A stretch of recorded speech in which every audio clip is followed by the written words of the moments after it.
Vamos lá, meus irmãos, continuando aqui, nosso quarto dia de aula de Ética Cristã 1 e 2, é o último bloco, nossas aulas estão sendo gravadas. Então, Gil, deu para dar uma esclarecida, Gil, sobre essa questão da omissão? É que a omissão, Gil, num primeiro momento, a gente já vê como um pecado, mas nem sempre ela é. Agora, olha só, Gil, estou falando isso para onde? Para seminaristas, É polêmico isso aí, né? para obreiros. Isso é um assunto de pessoas maduras. Na igreja, se você fala de uma forma aberta, pronto, os irmãozinhos que já têm uma tendência para mentir, falam, não, o pastor disse que pode. Não, estou mentindo. Não estou mentindo. Aí pronto, aí o negócio pega fogo. Tem que ter cautela, né, pastor? Você entende? Então, esse é um assunto que nós falamos numa escola bíblica, quando alguém nos pergunta, você fala, olha, nesse caso aqui, essa omissão, mas você tem que explicar, entendeu? Algumas omissões bíblicas podemos dizer que foi pecado, mas algumas omissões bíblicas não foi. Quer ver uma delas? E as consequências que traz também.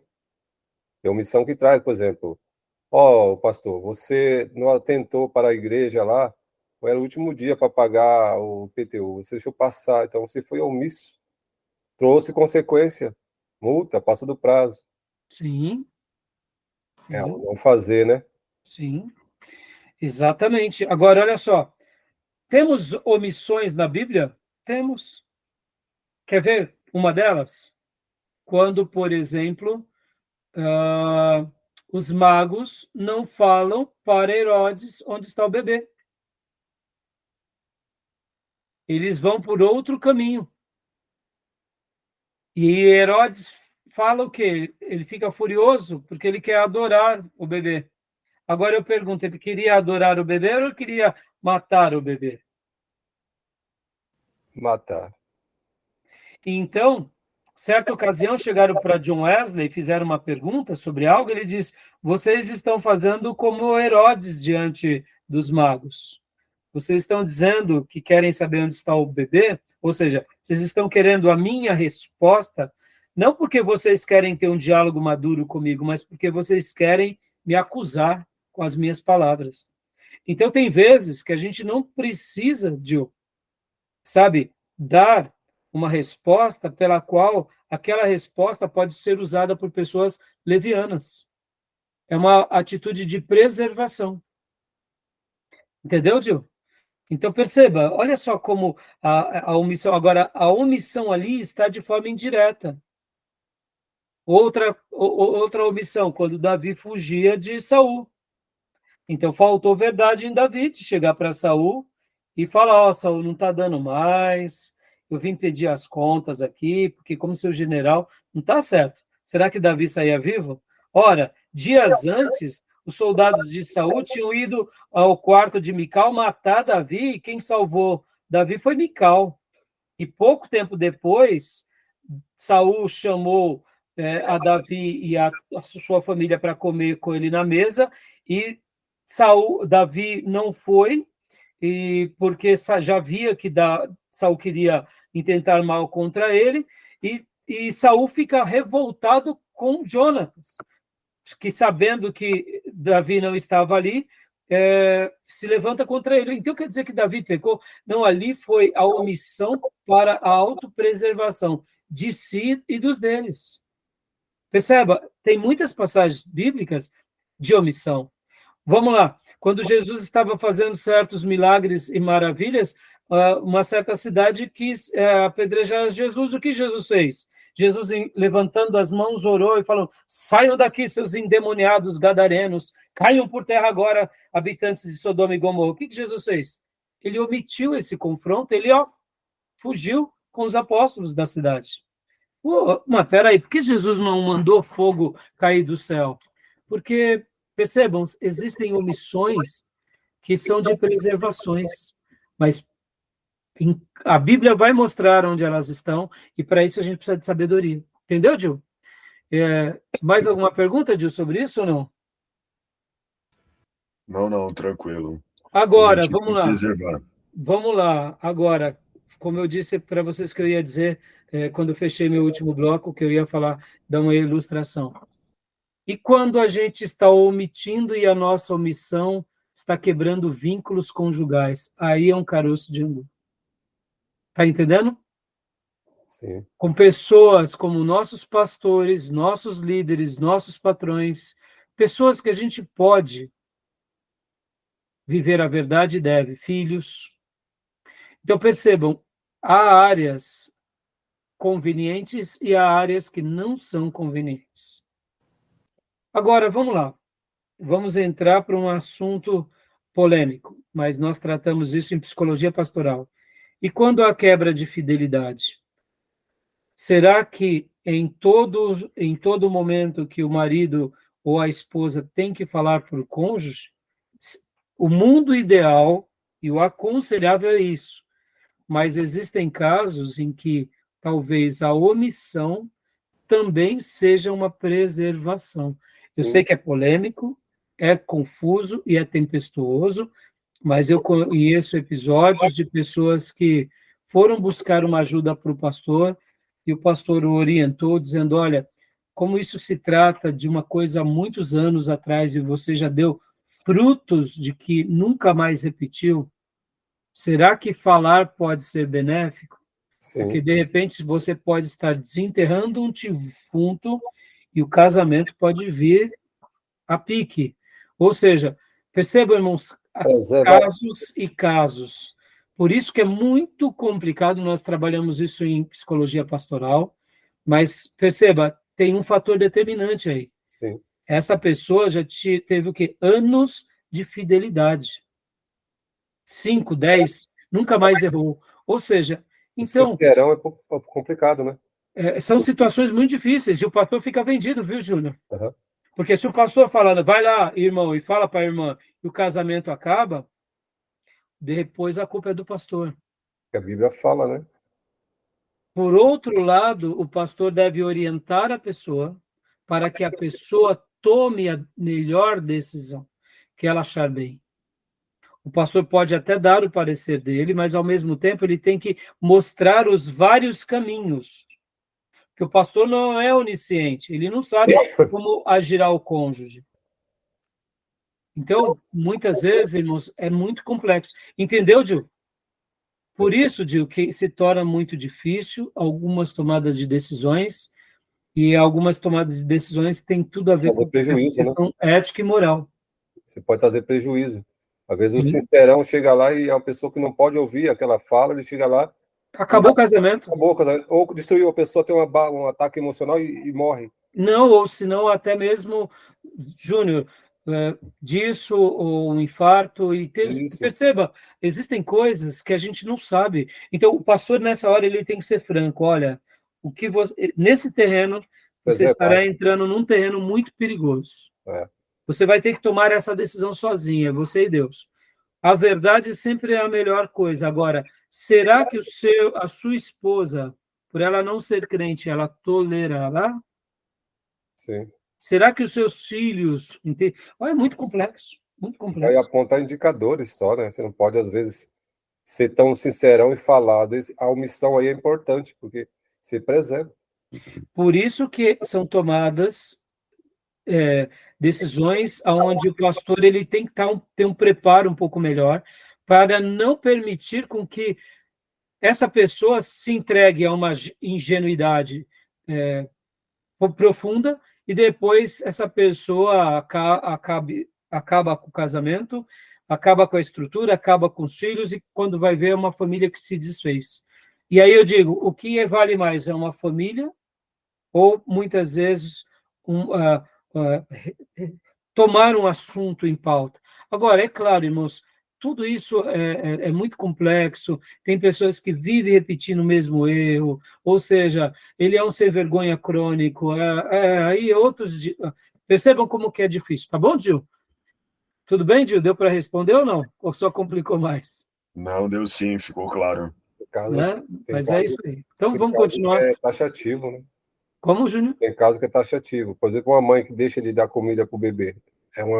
Ele morre de inanição, por omissão da mãe. Sim, não.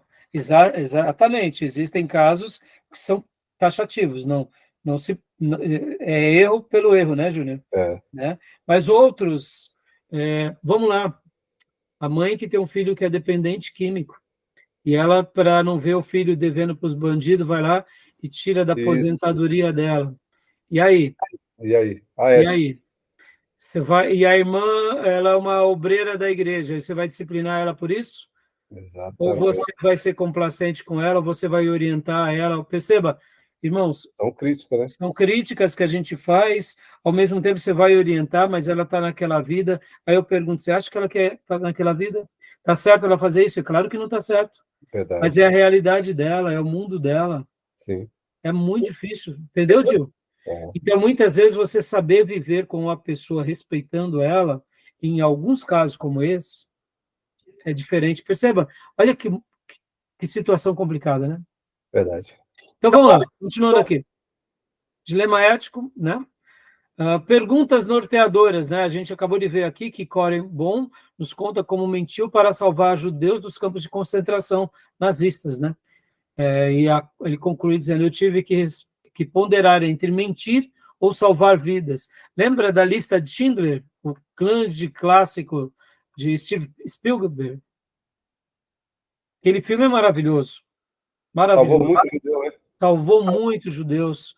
Então, perceba, agora é óbvio, num caso como esse, com certeza mentiu muito, porque não tem como você fazer aquilo sem mentir, né? Então, Sim, quais sim. são as perguntas norteadoras, né? Diga para nós, Júnior. Leia para nós, por favor. É correto mentir para salvar uma vida? Quando duas questões éticas estão em conflito, como decidir? Na pergunta em pauta, duas questões éticas entram em conflito: a mentira e a omissão de socorro. Dá uma pausa, Júnior. E aí? Olha que interessante. Esse ponto é muito legal, porque muitas vezes a gente não sabe o que fazer. O que eu faço, meu Deus? É mentira, mas o que eu faço? É omissão de socorro. Ou vamos pegar um caso aqui, como você disse, é o guitarrista. É o guitarrista. Eu sei que ele é, né, Sim. não tá ali fumando baseado todo dia, ou vez por outra, mas ele é o filho do obreirão. Se eu não falo, eu Exato. consinto. Se eu falo, Falou eu tudo mesmo. exponho. O cara, Pelo amor de Deus. uma boa questão que você pegou mesmo aí, desse exemplo. Alguém sabe e está omitindo. Então, e aí, como que a gente pode tentar resolver esse dilema ético? Vamos lá, vamos pegar essa pesquisa, esse case aqui. Nesse caso, vamos hipoteticamente, o Júnior vamos lá, Júnior, você né, é um membro da igreja, mas é amigo do guitarrista, e o guitarrista né, não para de usar maconha, mas ninguém da igreja sabe, mas o Júnior está sabendo que você é amigo tal, e agora? E como resolver esse dilema ético, Gil? Como que resolve aí? Amigo da onça. Como que você vai poder... Chega o Júnior e fala, rapaz, eu estou com um problemão, Gil, e aí, Gil, me ajuda. Eu conheço um irmão que toca bem, todo mundo tem ele respeito, mas ele, olha, né, fuma um baseado que Bob Marley fica com inveja. Então, Você e aí, já Gil? tentou, chamou a atenção da pessoa, e aí? E aí, como que resolver, Gil?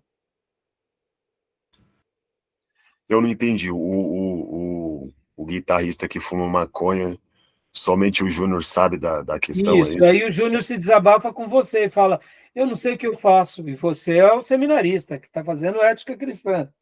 Como que você vai orientar o Júnior nessa tomada de decisão? Porque o Júnior também está num conflito. Eu não acordo a Ele banda. sabe, mas, ao mesmo tempo, é uma pessoa que está dando mau testemunho. Mas se ele fica calado, ele omite. Omício, eu tô Mas se ele fala, ele expõe. Porque o guitarrista, afinal de contas, é pra muito se querido voltar pela contra igreja, mim. e o pai dele é o grande empresário da igreja. Para melhorar. Olha a celeuma aí. Aí, ó, para melhorar. E aí vai ser um forrobodó. E aí, o que você faria? O que você diria para o Júnior? Porque o Júnior agora não sabe o que Vai fazer. dizer que eu sou um X9. Coitado, ele está O desesperado. ideal é que o Júnior de alguma maneira o confrontasse com misericórdia, para que ele mesmo pudesse confessar isso diante do... E aí o Júnior já fez isso, mas ele não deu ouvido, e aí? Não adiantou, ele quer... O Júnior já fez isso, ele falou, não, eu já fiz isso, aliás, eu vivo fazendo. E ele não tem jeito, tá? E aí? Tá com fogo então na boca. é um pecador... É um pecador duro de coração, viu? Meu Deus do céu. Percebam que assim, nesse caso até está mais fácil, viu, Júnior? Sabe por quê?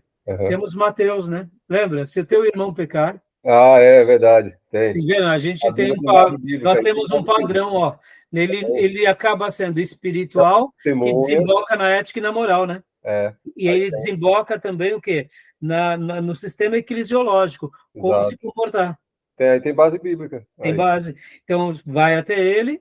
Se ele te ouviu, ganhaste o irmão. Se não te ouviu, leva 2 ou 3. Testemunha. Mas vamos lá, e agora o Júnior fala, mas quem vai ser as testemunhas? Quem você indicaria para ser as testemunhas do Júnior? Porque o Júnior está num péssimo lençol, ele não quer ser o talarico. Aí que tá, hein? Vai fazer uma comissão. Aí né? Vai que fala para a irmãzinha fofoqueira da igreja, aí pronto. Aí né? pronto. Aí não, ao invés de ajudar, estragou. Aí pronto. Quem que você indicaria para o Júnior ir buscar ajuda, Gil? Quem da igreja você falaria, Júnior, você precisa ir buscar ajuda com... Será que tem alguma pessoa na igreja que poderia ser a mais indicada? Seria o diácono ou não? O que você acha, Gil? Gil? Seria o diácono ou não? Com certeza os obreiros, a liderança, pastor. Aí, garoto. Vou até melhorar. O pastor. Porque os obreiros podem ser muitos. A liderança já é um time mais fechado. Mas aí isso é assunto para a liderança, mas em especial a quem? Ao que cuida da alma do Júnior e cuida da alma do guitarrista e da família. Ou seja, isso é um ato de fofoca ou isso é um ato de preservação? Aí que está, né? Depende de quem? Do ponto de vista da pessoa, porque a pessoa que ela vai interpretar de forma, sabe... Exatamente, Júnior. Ela vai achar que ela pode ser alguém que se auto-vitime com a família e o pastor também, de repente, não tem essa maturidade, porque dentro da perspectiva dele, ele diz assim, não quero saber problema de ninguém, porque eu já tentei resolver, só me prejudiquei, Deus na vida dos irmãos, os irmãos na vida de Deus, e eu prego aqui, vocês que se virem. Você entendeu, Júnior? Olha como é difícil. Mas, na minha opinião, por isso que eu gosto da teologia reformada, ó, aqui eu estou dando um passo até entre os batistas, tá? Os batistas têm muita divergência entre isso. Tem pastor de batista que não fala nada, fala, não, eu prego de púlpito e problema dele. Dentro dos reformados, eles têm um costume do quê? De confronto, e eu gosto disso. Debaixo de muita oração e de muito jejum, fala-se ao pastor, e esse pastor que foi treinado na habilidade de confronto, porque perceba, não pode ser qualquer pastor. Tem que ser o pastor que pense assim. Aí sim o Júnior abrindo o jogo fala, pastor, tá aqui, ó, esse problema é teu. Resolve, pastor. Exatamente. E aí o pastor, agora, se você foi ao teu irmão e ele te deu ouvido, você ganhou o seu irmão. Se caso o teu irmão não tenha ouvido, chame 2 ou 3 testemunhas, no caso, o pastor, né?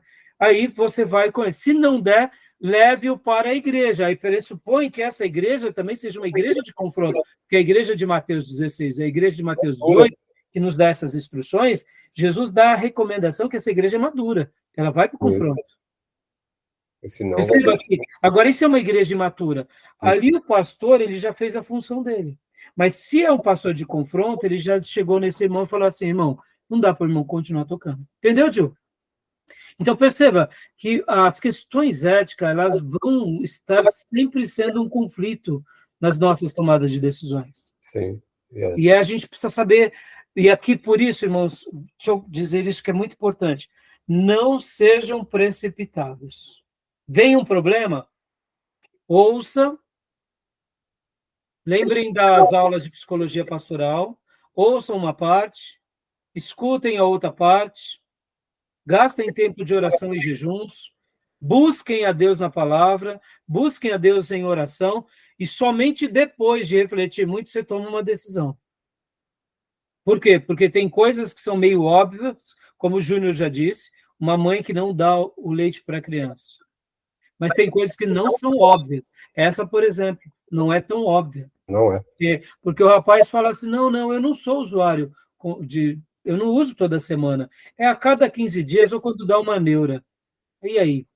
Cria uma animosidade, ele vai criar uma Criou. E aí pronto, aí repercute. E esse negócio repercutir? Exatamente. Aí pronto. Então, tá bom, meus irmãos, beleza? O último texto aqui, última frase, Júnior, lê para nós. Essa questão será a base para se entender as 6 alternativas éticas básicas. Joia, né? E aí a gente vai parar aqui na última, que a gente só vai ler essa última, e a gente vai trabalhar um pouco em cima dela. Vamos lá. Antinomismo. Antinomismo. Vamos lá. Pode ler, Júnior. Tá. Mentir não é certo nem errado. Opa. Não há normas. Opa. Relativiza as coisas. Então. Aqui já é muito legal, né? Mas perceba, irmãos, parece bobeira, né? Mas dentro do nosso conteúdo programático de Ética 1 e Ética 2, tem muitos pontos ali que acabam sendo antinomismos ou não? Aqui é nem certo nem errado. Concorda? Uhum. Por isso que eu falei para vocês que a gente ia fazer hoje esse exercício. Isso é legal, olha lá. Vamos lá, deixa eu mostrar aqui para vocês. Ó. Os absolutos são deixados de lado. Então, olha como é complicado, Diogo. Olha como os assuntos são complexos. Ó. Vamos lá. Que entra a exceção, né? Ó, vamos lá. Vamos pegar aqui. Vamos pegar, por exemplo, vamos dar um exemplo aqui. Legítima defesa. E aí? Né? Vamos pegar um outro exemplo aqui, mais para frente, da ética 2, que da pauta da segunda, aqui, ó. O cristão e a guerra. E aí? É certo? É errado? Até onde a gente pode ir? Concorda que a gente fica aqui com uma pergunta que, num primeiro momento, a gente fala, e agora eu não sei, e agora, pastor, não matarás. Mas e aí? Vamos nos omitir? Né? Que mais? Vamos pegar aqui... Omitir, às vezes omitir é importante, é conveniente, para evitar um mal maior. Então, vou dar um exemplo. Os soldados russos que estão ou da Ucrânia lá, tem cristão lá, que são obrigados a ir para a guerra. Como que ele vai tirar a vida de outro que não tem nada a ver com uma política criada pelos homens? Entendeu? Eu entendo, não, e aí por isso que eu estou te falando, dentro dessas duas pautas de conteúdos, tem muitos princípios aqui que de cara são encabeçam bem essa lista do antinomismo ou não? Sim, eu diria que não é o professor lá, falou que não tem base bíblica, mas tem princípio bíblico, não precisa ter a base bíblica. Então, mas falando da guerra, Júnior, você colocou a guerra da Rússia e da Ucrânia, e você fez uma construção, né, que não está errada, tá? Uhum. Não está nem um pouco errada. Mas vamos pegar um outro exemplo? Vamos pegar um outro exemplo? Na questão das Torres Gêmeas. Ah, sim, sim. Quando eles foram atacados. Sim, sim. Ali, ir atrás de Saddam Hussein, estava certo ou estava errado? Percebe que em cada caso há um contexto, né? Quem é contra a guerra, geralmente, não estou dizendo que a gente tem que ser favorável à guerra, tá? Mas já que a gente está tratando desses assuntos, é muito complicado esse assunto da guerra. E fazendo uma avaliação na história do cristianismo, o movimento anabatista, num certo momento, eles eram pacifistas. E aí o que acontece? Quando eles eram perseguidos, eles eram dizimados, as cidades todas as cidades. Uhum. Depois de algum tempo, eles pararam de ser pacifistas. Por quê? Porque toda vez que vinham perseguições e eles eram dizimados, E aí se contra-argumentava da seguinte forma: porque Deus não os livrou. Entendeu? Então, a maioria dos grupos depois chegaram à seguinte ideia: Deus quer que nós nos defendamos. Nós somos contra a guerra, mas quando vem o agressor, nós precisamos nos defender dele. É como foi perseguido até pelos outros grupos. Exatamente. Do movimento. E aí, em cima disso, Júnior, que eu fiz a réplica, e porque eu acho assim, existem... por isso que cada situação é muito complexa. Ah, sim, entendi. Você entendeu? Ser... Eu não acho errado o que você disse. Uhum. Eu acho, sim, que quando você está debaixo de um país onde ali há uma ditadura, muitos soldados não querem, eles são obrigados a ir. Então, se eles não atingirem de forma correta e se tornarem até covardes, eles estão fazendo certo, não vamos tirar a razão deles, porque, de fato, eles não queriam estar lá. No entanto, existem o oposto, quando vem um invasor sobre você. No caso dos próprios ucranianos. Então, se todos os ucranianos não se defenderem, perderam o país. Perceba, exatamente. Como é complexo. Como entendeu? sua casa, né? É. O domicílio. É o seu lar inviolável. Exatamente. A lei fala, se pode defender É. contra a agressão, porque o lar é inviolável, é a sua casa. O país também é um lar inviolável. Então, é a reação a injusta agressão. O que é legítima defesa? É uma reação a uma injusta agressão de forma proporcional. O cara vem com estilingue, você vai ver com um tanque de guerra, aí é desproporcional. Alguém vem te ofende e você vai e joga uma cadeira, é desproporcional. Exatamente. Ou não é legítima defesa, nunca. Agora, perceba aqui, olha, mais uma coisa aqui sobre o antinomismo. Mentir não é certo nem errado. Vamos pensar na política aqui. É uma atitude antinomista ou não? Sim, mas a mentira faz parte da politicagem brasileira, principalmente, concorda? Sim, mas ele fala aí na perspectiva de não ser absoluta. Por quê? Porque tem a exceção. Mentir salva a vida. Sim, sim. A regra e tem a exceção. Exato. Então, continue lendo para nós aqui, Júnior, por gentileza, o restante do slide. Não. O antinomismo assevera que mentir para salvar vidas não é nem certo nem errado. Ele afirma que não existe princípio moral objetivo que possa julgar se essa questão é certa ou errada. A questão precisa ser decidida com base em princípios subjetivos, pessoais ou pragmáticos, mas não em algum princípio moral objetivo. Não temos, literalmente, um princípio moral para decidir essa questão. Então, você vê como como essa, no caso, né? Como esse ponto, esse conceito, ele é muito difícil, né? Tá bom? Mas perceba, irmãos, olha só que interessante, ó, princípio moral objetivo, ou seja, não existe um princípio moral objetivo. Irmãos, podem até existir coisas que realmente não existam, mas muitas delas, para nós cristãos, existem. Concorda? Uhum. Então, perceba, mas em algumas áreas pode ser que não exista, de fato, né? Porque, olha só, como ele disse aqui, precisa ser avaliado por base de princípios subjetivos, pessoais ou pragmáticos. Tem vezes que sim, tem vezes que não. Agora, essa questão aqui, que possa julgar entre questões certa ou errada, né?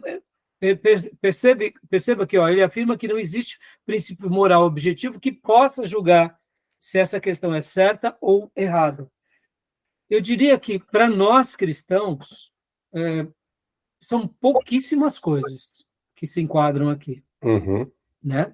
A maioria a gente pode dizer, sim, como certo e errado, porque dentro da revelação espiritual de Deus, ele vai deixar caminhos claros para que possamos crer, obedecer e seguir e praticar. Então, é mais tranquilo. Mas, na aplicabilidade da vida, vai se tornar muito difícil. No mercado de trabalho, em algumas áreas, vai se tornar muito difícil. Só para a gente concluir aqui, irmãos, e fechar esse bloco, né? Quando eu falo que um pastor, na minha opinião, tá, meus irmãos? quando ele vai para a política, ele deveria deixar o pastorado é para evitar isso daqui. Uhum. Porque o que é a política, se não a negociação do interesse comum dos grupos? Sim. Ora, quando você está fazendo política, e aqui eu não estou falando politicagem, você tem que saber negociar, você tem Você, que saber articular, você tem que saber ter essa moeda de troca, porque isso faz parte da política. ele sacrifica a verdade. Agora, o que é errado da política é a politicagem, é o proveito, é a manipulação, de forma como acontece na nossa nação. Ao mesmo tempo, agora, voltando para nós, protestantes, e principalmente líderes e pastores. Por isso que fica muito difícil um cristão ser também um político, aliás, um pastor ser um político. Já um cristão, eu acho que se esse cristão, dentro da igreja evangélica, se a igreja evangélica entender um pouco mais sobre política, boa política, regras parlamentares, e derem ali o aval ao irmão para que ele possa fazer política de uma forma onde ele saiba negociar com a sociedade, eu acho que não teria nenhum problema. Ele saber administrar essa questão, porque assim, como você falou, a questão do cargo de pastor, aí é difícil, como você falou. Mas o cidadão, o leigo, Um membro da igreja, Júnior. ele Vamos pode. lá, Júnior. Você é um advogado, você conhece das leis, você gosta da administração pública, você gosta. Eu vejo que, diante disso, não é querendo aqui, né? Me entenda, Júnior, mas vamos imaginar aqui uma igreja madura, né? Onde na nossa igreja é uma igreja que sabe viver a espiritualidade, mas sabe também fazer uma leitura da sociedade de forma madura. E entende que você, como político, a sua atuação, né, na administração pública, eu como pastor não posso cobrar as mesmas coisas de mim para você. Isso é verdade. Porque você vai estar ali negociando com as pessoas e, ora, alguma coisa você vai ter que ceder e eu, juntamente com a igreja, vamos ter que compreender. Sim. Porque isso é política. E preservando a ética, né? Exatamente. Você vai dizer, olha, irmãos, eu não concordo com o meu partido tomou essa decisão, mas eu tomei tal decisão, ou senão não tomei tal decisão em virtude da fé. E, por exemplo, mas eu estou lá na política, não vou abandonar, porque eu vou fazer a diferença lá. Ou seja, perceba que uma igreja madura é possível que ela também levante. Eu acredito que quando se trata do pastor, aí já conflitos de interesse. Aí é diferente, é complicado. Entendeu? Complicado. Porque aí muitas coisas se tornam mais porque o cristão, por exemplo, o cristão, como você falou, que é leigo, membro da igreja, ele está entrando no mundo político como qualquer outra, não devia ser profissão, mas como outra vida, é vida pública, mas como outra profissão. Se ele vai ser um médico, se ele vai atuar em outras áreas, e ele também vai atuar na política, na questão pública. Exatamente. Agora, perceba, Júnior, que quando alguém vai para a política, até os pastores, por também não terem sido preparados de uma forma correta na ética, não sabem conviver com o irmão. Então, não sabe. A questão porque, tipo assim, se o irmão não fizer tudo que o pastor manda, o irmão já está fora dos padrões bíblicos. Há coisas que vai estar, sim, fora dos padrões bíblicos. Sim. Mas nem tudo, né, Júnior? Sim. Então, eu te digo, é uma questão de a pessoa pensar. O cristão orar muito a Deus. Fala, peraí, eu sei que eu vou entrar lá, o sistema é vicioso, o sistema já é corrupto. E como que eu vou entrar lá e eu não vou me contaminar? Essa é a grande questão. Aquele caso que, por exemplo, fala assim, olha, você vai entrar, ou você fez concurso, você vai entrar na Polícia Civil, mas tem corrupto pra caramba lá. Como vai ser o seu comportamento, a sua atitude? Exatamente. Entendeu? Tem lugar que, mas... Tem lugar que vai ser mais difícil e outros... A política é uma dessas áreas difíceis. Verdade. Mas é possível, né, Júnior? Você fala então, o calcanhar de Aquiles, né? Por isso que, assim, lá não vai ter certo nem errado. Não, claro que vai ter certo e errado, mas lá são acordos. A base é o acordo, a base é o interesse em comum, a base é a negociação. Nós vivemos em sociedade. Tem que ser assim, né, Júnior? Então, a gente tem que ter essa compreensão. Mas eu digo para você, os nossos pastores de hoje estão preparados para levantar candidatos e dialogar? Não estão, Júnior. Porque muitas vezes o seu irmão tomou uma decisão que contraria algum princípio que o pastor acha que está errado, o irmão já virou demônio. De candidato abençoado virou demônio maldito. Por quê? Porque nem tudo está fechado, nem tudo é preto no branco. Dentro da igreja é mais fácil você criar as normas, porque nós temos o nosso livro de fé, regra e prática, é claro, mas na política não é isso que rege. Tá? Eles não são cristãos. Eles estão em busca do interesse comum dos grupos, das partes. Como cristãos, vamos defender as nossas bandeiras, vamos questionar várias coisas, vamos tentar que não seja aprovado várias coisas, mas a gente vai ter que respeitar as pessoas, né? E aí onde entra essas convicções. Tá bom, meus irmãos? Beleza? Beleza. Alguma pergunta, alguma dúvida? Tranquilo. Isso aí dá muito pano para manga, hein? Dá, não, essa matéria aqui, Júnior, a gente vai nadar e muitas vezes vai morrer na praia. Exato. Né? Porque ela é complexa, ela é difícil. Exato. Né? Ela é muito difícil. Não, por isso que a gente, quando... para eu concluir, irmãos, quando o Bolsonaro foi eleito, eu tive um irmão da nossa igreja que ele se tornou assim, muito intolerante, e falava, calma, filho, calma. Não, calma, filho, calma. E aí eu falei para ele, você quer se enveredar para o caminho político? É um rapaz que pensa muito, é sábio. Não, pastor, eu acho que não. Eu falei, não, eu acho que você devia estudar política. E você deveria se aprofundar para você ter uma discussão mais... para que você não sofra tanto. Bom, resumindo, pouco tempo depois ele se tornou amargo e graças a Deus ele me deu ouvido e ele voltou a viver uma vida cristã saudável. E hoje ele não quer nem saber de política mais. Eu falo, tá vendo? Cuidado com certos exageros, porque é claro que nós estamos querendo construir um mundo melhor, mas quem vai construir isso vai ser Cristo, não vai ser o político, não vai ser a empresa, não vai ser o homem, vai ser Deus com cada um de nós, né? E a gente tem que saber que homens erram, pastores erram, mas o Senhor, ele tem o melhor para todos nós, né? Políticos erram, né? Verdade. Tá bom, meus irmãos? Beleza. Então, que Deus abençoe, bom final de semana para os meus irmãos, amém. E querendo Deus, nos vemos na paz. Semana que vem. Amém. Amém, graça e paz a todos. Paz, Gil. Deus abençoe. Amém. Com as minhas ovelhinhas até domingo. Shalom. Deus abençoe.